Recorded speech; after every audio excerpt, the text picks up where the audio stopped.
ओढ़ा करके, जैसे भटकल जैसे आतंकवादी को पकड़ा गया, बिल्कुल उस तरह से गमछा ओढ़ा करके ले जाए। कोई सम्मान नहीं है कि एक पत्रकार को ले जा रहा है। देखा तारा भाई लोग, आज देखा तारा कि ना देखा तारा ना पूछब भाई। आज वीडियो देखे के बा, बिल्कुल स्किप मत करिए, ठीक बा। काहे से जौना शख्स के बारे में वीडियो बना, हमरा तारा खातिर अपन जान बाजी पे लगा देले बा।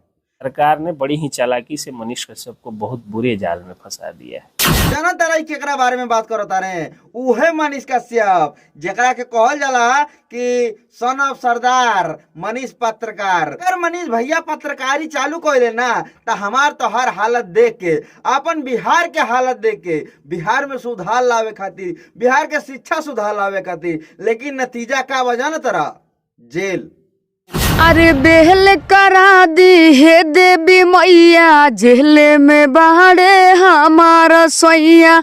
बेल करा दी हे देवी मैया, जेल में बाड़े हमार सैया। जाना तारा पूजा भौजी केकरा के कहतारी, वही इंसान के कहतारी जे हमरा तारा खातिर जेल गइल बा, जेकर नाम तोहनी लोग बहुत बाकायदे से जानत होबा, नाम बा मनीष पत्रकार। भाई लोग कोना कोना में ना, यूपी बिहार के बच्चा बच्चा जानता कि मनीष पत्रकार के हा। यार सच कहा झूठ कहा इता केहू नइखे जानता, लेकिन भाई कहता नहीं ना कि जे हमरा तोहरा खातिर जेल में जा सकता यार, ओकरा खातिर हमनी के तोहनी के आवाज ना उठा सकता नहीं। अरे देश के कोना कोना भटके बिहारी, कारण बा भाई बेरोजगारी। कोना कोना भटके बिहारी, सही कहा तारी एकदम भाई। मुंबई दिल्ली बनारस गुजरात कहीं तू चला जाना, हमन के भाई मिली है, ठीक बा। हमार भाई मिली है, तहार भाई मिली है, जेकरा के लोग बिहारी कहेला।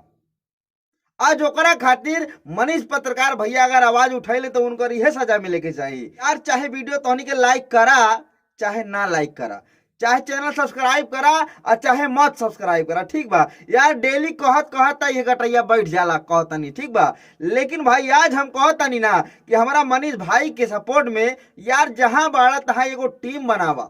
और जो सबसे बड़ी धारा है, उन सबसे बड़ी धारा में 10 साल तक की सजा है। कहतनी कि एगो पेज बनावा यार, अपना मोबाइल में एगो पेज बनावा, वो लिखा उनकर सपोर्ट में कुछ लिखा भाई, यूट्यूब पे या फेसबुक पे ओका अपलोड करा, ठीक बा। अगर कुछ नहीं कर सकता तो कम से कम अपन सपोर्ट तो जतावा कि हम मनीष भैया के सपोर्ट में बानी।